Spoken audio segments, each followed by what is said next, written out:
gotta be fast. I know you ain't trying to. I can hear you guys. Put it on mute. Okay, can you hear me? I can hear you, but put it on mute for now.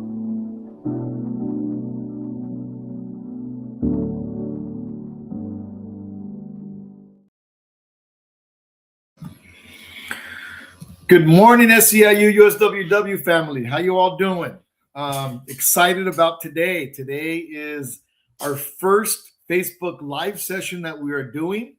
We're really excited about this. If y'all all remember, we were doing this during the pandemic and we kind of stepped away from it, but now we want to come back and do it again.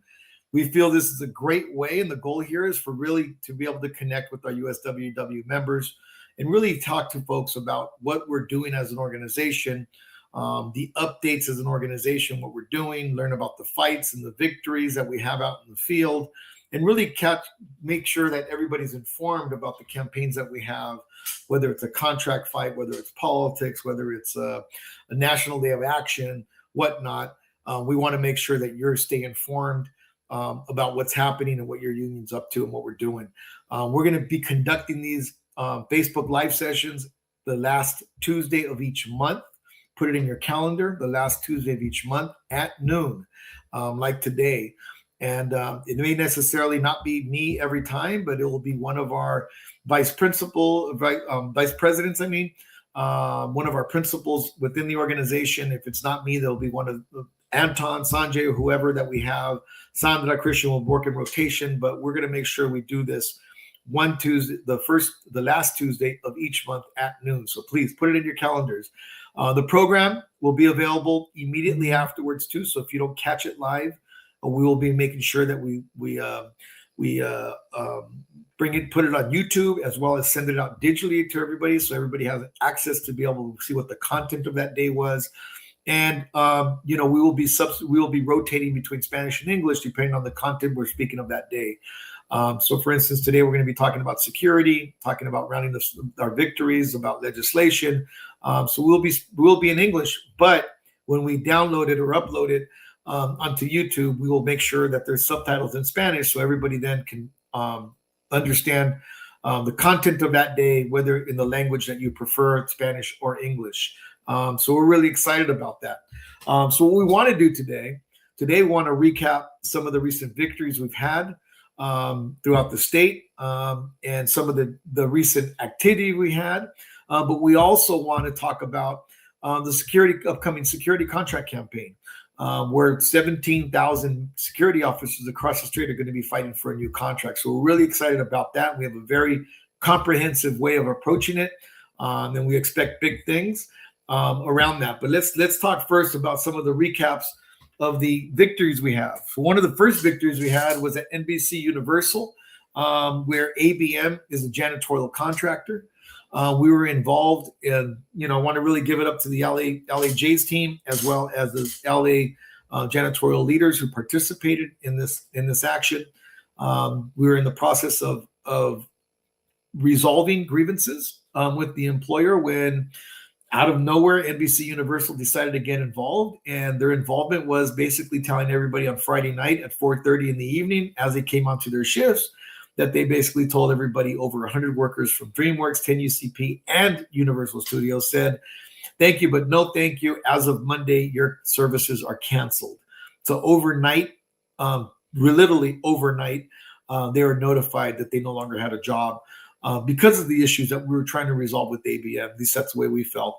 So immediately we transitioned into actions, did an escalation calendar for that week. And we were getting the word out amongst all the janitorial workers. And that Thursday, we were ready to go hit them with about 500 workers. They knew we were coming. And before we could get the 500 workers in front of NBC Universal, the employer called us and said, we want to resolve this. And the way we resolve this is getting everybody back to work. But not only back to work, but reinstate them with full back pay for the week that they lost. So it was a huge victory and a really great demonstration of what is possible when workers stand united and they're ready to fight. And so I'm really proud of the work that was done in LA with the janitorial team, as well as the janitorial leaders at NBC Universal, and all the leaders in Los Angeles who all collaborated and came together in solidarity to win this very important fight back victory on behalf of those 100 workers who were reinstated. Also, we recently had a big victory at LAX. As many of you know, we've been fighting for an Olympic wage at LAX, and that Olympic wage is trying to get to $30 an hour by 2028. We were able to not only win the legislation at the end of last year, and we continue to fight forward because we have to protect that wage, but we won $30 an hour by 2028, as well as healthcare, knowing that the Olympics are coming to Los Angeles, which will be a major, major event for Los Angeles and the country. And so using that leverage, using our strength, using our power, we were able to not only secure the legislation for an Olympic wage for all the hospitality workers, which includes LAX, 4,000 LAX passenger service workers, but they just recently ratified a new contract just last week, I believe it was, and they overwhelmingly ratified a new contract, creating, those workers will now have not only getting the $30 an hour, but will have that seniority pay as well in their contract. And we're all very, very happy about what's happened and very proud of the work that we've done there, and wanted to really give a shout out to all the leadership, all the rank and file leaders at LAX who made that possible, as well the LAX team at USWW. And then our last thing I want to report on is, I hope everybody can say that they were at No Kings this last Saturday. And I think we have a clip that we can run. But as you can see right here on the screen, we were in Sacramento, we were in San Francisco, we were in Los Angeles, we were in Orange County, we were in San Diego, we were in the East Bay, we were everywhere. Over 500 workers showed up, 500 USWW members showed up throughout the state to really be with community, really rejecting the agenda of this the Trump agenda that we've seen is a division of the agenda, division of hate, of violence against working people. And so we say no to No Kings.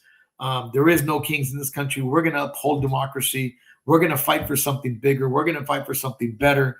We're going to continue to fight on behalf of immigrant families and make sure that no one's separated and no one is caught in the crosshairs of this president. So really proud of No Kings as we move forward. So those are our victories. Those are our recaps of what happened over the last few weeks. And now I have the pleasure of being able to introduce Latasha Reed. Latasha, you there with us? There you are, Latasha. How you doing? How are you today, David? I'm good. I'm so happy that you can join us on this first Facebook Live session that we're doing. And just want to, allow you to give yourself the opportunity to introduce yourself and let people know how long you've been a security officer and what you do. All right. My name is Latasha Reed, and I've been a security officer for 17 years in June. I'm also a part of the bargaining committee. I will be one of the ones bargaining our contract for 17,000 security officers. We need you guys. We need you guys to come out and have your voices heard. Also, we need you guys to sign your security survey. If you can, there's a link in the bio. Please go ahead and tap the link and sign your survey. Thank you. Yeah, so Latasha, I want to thank you for your leadership, because I know you're also an executive board member with USWW, and you're just a courageous leader. And I just want to really, give you a shout out on your leadership. And I just want to you can now tell us, right? You mentioned the bargaining, the responsibility behind that you have. People don't realize bargaining committees are so important. But can you let us know? Help us understand, what do security officers do, right? Because if people see the security officers in their uniforms, right? They know they're there, but I don't think folks really understand, what is your job? What do you do besides just being uniform and there for the public?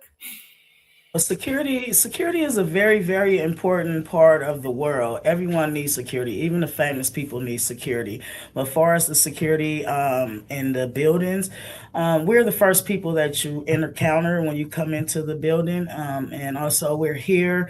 We're dealing with people with all type of issues. We have people with mental health issues. We have people that are seem to be normal, but at their last end, on their breaking point, and we have to deal with all this as we see it. We have no training, anything like that, no de-escalation training, anything like that. So we just have to deal with all type of situations as they come as hand. Security is very, very important, and we also are um, heavy dealing with a lot of issues.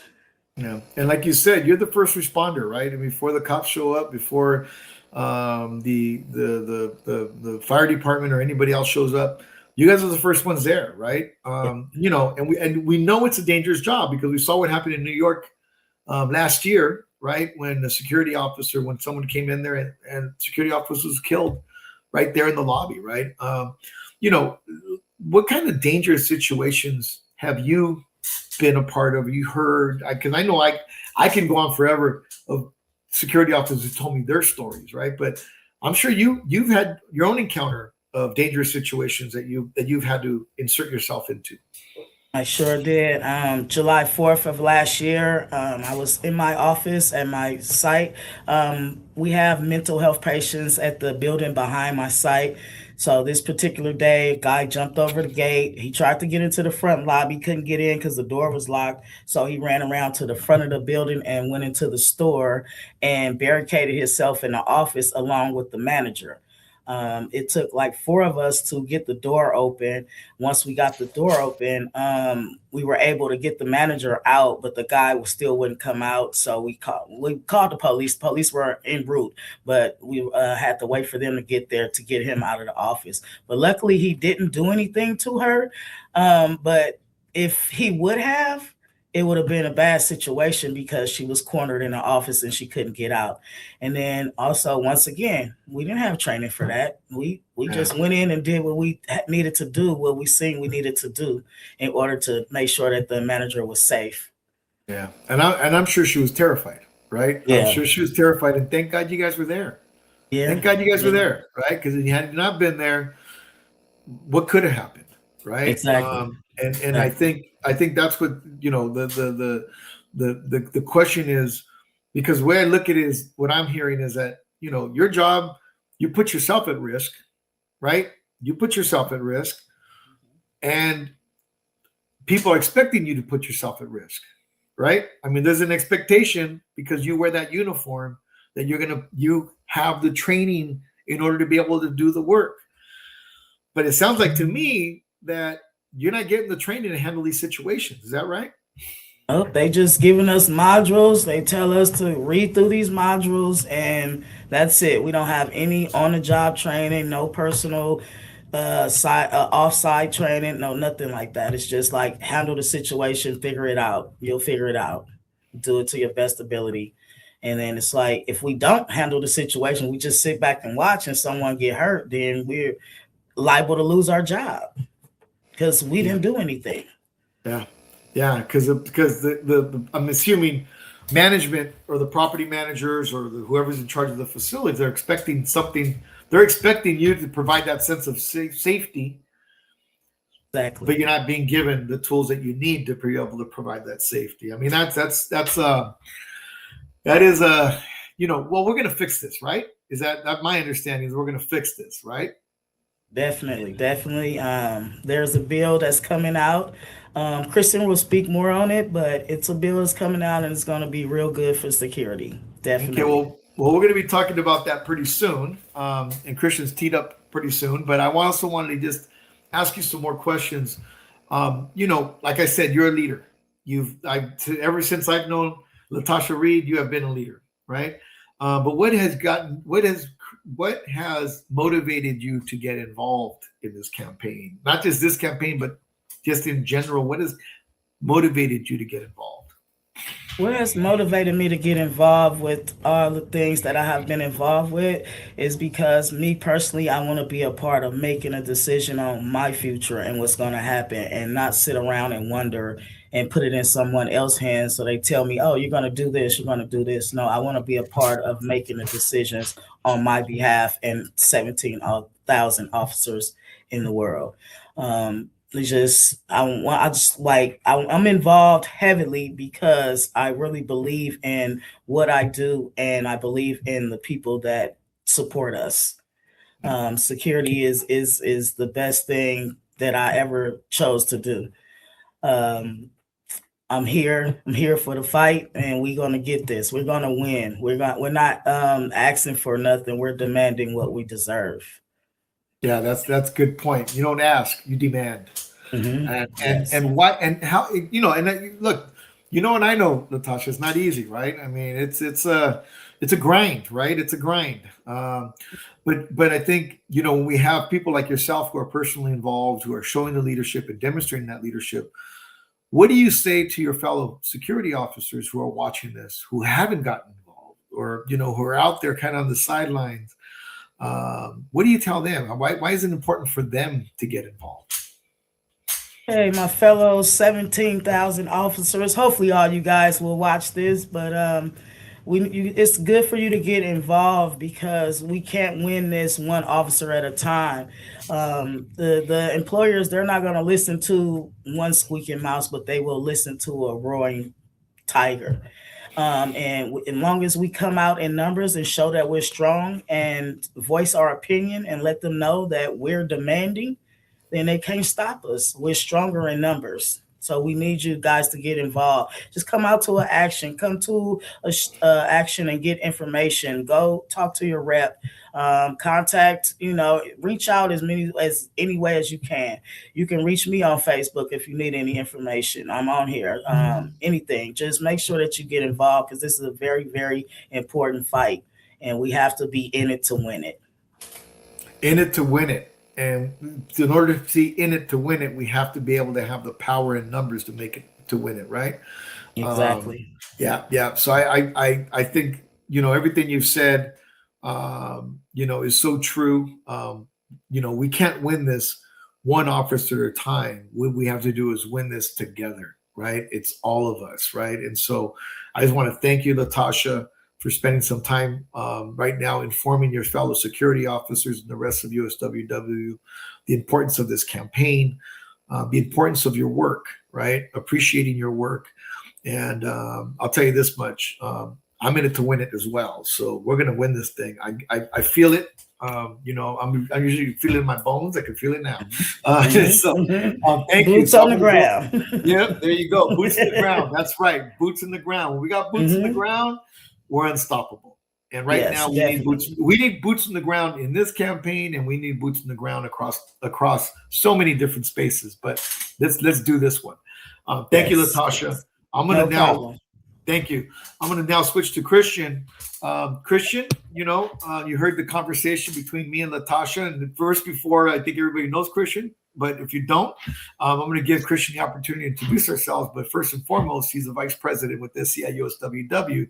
But what's your day job, Christian? Well, now I'm very honored and privileged to work for USWW as a political director, David. And my job here is to ensure that not only we get the right people elected into office, but equally important, David, that once they get into office, that they push for the kinds of laws, the kinds of policies that are going to make a difference in our members' lives. And that's why we're so proud of the fact that one of our own, Senator Ola Smallwood Cuevas, who began her career in workers' rights with our organization, with organizing security officers in LA, has introduced a new piece of legislation, the Stand with Security Act, SB 1203, which, as Natasha and you discussed, is going to do what has been missing in the state of California and, frankly, in the country, giving respect to those that protect us, making sure that those who are risking their lives, protecting property, protecting the public, are provided with the adequate tools, the adequate training, and equally important, the adequate wages to make sure that they continue to do their job. now more than ever, we as a society depend more on security officers than ever before. And these are multi-billion-dollar corporations, multinational corporations that bring in a whole lot of profits, but they have been falling behind and making sure that training and industry standards are up to par to the needs and the dangers our members are facing every single day in buildings and properties across the state of California. So with this bill, SB 1203, David, what we will do is we will do what we have done for the janitorial industry, which under your leadership, which is to bring up standards to make sure that these corporations are held accountable and that our members finally have the tools that they need to make sure they protect themselves and at the same time protect the public. And with SB 1203, the Stand with Security Act, we will do exactly that. Provide better training, provide better wages, and make sure that industry standards for all security officers from San Diego all the way up to Sacramento are given an opportunity to thrive in their profession and give them the respect that they deserve because they take care of us. It's time that we start taking care of them. Yeah, that's so well said. And I want to focus on that word you said, safety, right? Because, they do provide a sense of safety for all of us, right? But who's keeping them safe? You know what I mean? And I think it has to be reciprocal. And I think that's what SB 1203 does. It says, let's give these security officers the tools that they need, not only keep the public safe, but so they can be safe as well. And let's make sure that we raise the standards in that industry. So want to appreciate everything you said. Also want to, appreciate the work that we're doing right now in politics and building the power we need in order to be able to represent our membership. So anything you want to end with on the Well, the most important thing, David, is that in order for us to pass good policy, we need good people in office. And the primary election is just around the corner. We're just weeks away from getting our ballots in the mail. And it's going to be critical for every single one of our members to hit the pavement, to knock on doors, to pick up the phone and call all of our members and all of our neighbors, because we have to not just elect new people into the legislature, but we also have to elect a new governor. And we're very proud of the fact that we've endorsed Eric Swalwell to be our next governor in the state of California. So we're going to have to go out there, knock on doors, call our members, call our neighbors, and make sure that we get the right people elected into office, because that's really the only way that we could get good bills like SB 1203 through the legislature and signed by the governor in the middle of this year. So we're very excited about this bill, and we're hoping to see a whole lot of officers in Sacramento on April 8th, when we will be launching SB 1203 in front of the Capitol building in Sacramento. Great. Well, thank you, Christian. Let's hope we can get Eric on this Facebook Live session soon, and we'll talk about the coming elections for sure in our next Facebook Live session. We'll go a little bit more into our politics. So thank you, Christian. We'll talk to you soon, and thank you for the report. So, as Christian said, we're coming to a close on this session here, but we also have some dates that we want to make sure we cover with everybody. Some key dates. Christian and Cristiano already mentioned the first one. April 8th is our security officer legislation introduction. That's the day we're going to be introducing legislation at the state capitol, and making sure that that we move forward with our champion Lola Smallwood Cuevas. As Christian said, she is a organizer who came out of formerly 1877 and the Stand for Security campaign in Los Angeles. And now she's our senator who's sponsoring and moving the bill ASB 1203. And then on April 16th, we're inviting all the Northern California security officers for a kickoff in San Francisco that we're going to be kicking off the security campaign on April 16th. So this will be the official kickoff. And Mechanics Monument Plaza in San Francisco, we're going to be kicking off the campaign that will be throughout this summer, that we're going to be moving and driving that campaign from, like I said, from LA to the Bay. And then on April 23rd, we have a security campaign kickoff in Los Angeles. And that security campaign kickoff will be with the National Urban League as well as Unidos US, who will be sponsoring a conversation about prosperity, about good jobs, especially good jobs in our Black and brown community, and really talking about it from the security officers and the campaign we have in front of us to create those jobs and create the training that people need in order to be able to sustain themselves and their families. And then we have May 1st. We started this conversation off with the No Kings. That was on March 28th. And on May 1st, we have International Workers' Day, May Day, a day that is a day for working people to recognize the efforts and the work of working people. Yes, we have Labor Day, but May Day is the day where labor actually spilt blood in order to have what we have today. So May Day, let's show up, let's turn out. We've got to send a clear message that we're standing up to this administration attacks on workers. And we are saying, let's all show up, and we're going to move, and we're going to show our power to this administration and flex our power on May 1st. So we invite everybody out May 1st, and we're going to do some more and give you more information on the next Facebook Live, both on May 1st as well as our politics. And so really looking forward to our next Facebook Live session. With that, I think we've come to a conclusion on this one. It's been great talking to everybody. I hope you really enjoyed this Facebook session, and I really look forward to seeing you again on the last Tuesday of each month in April. Have a good day.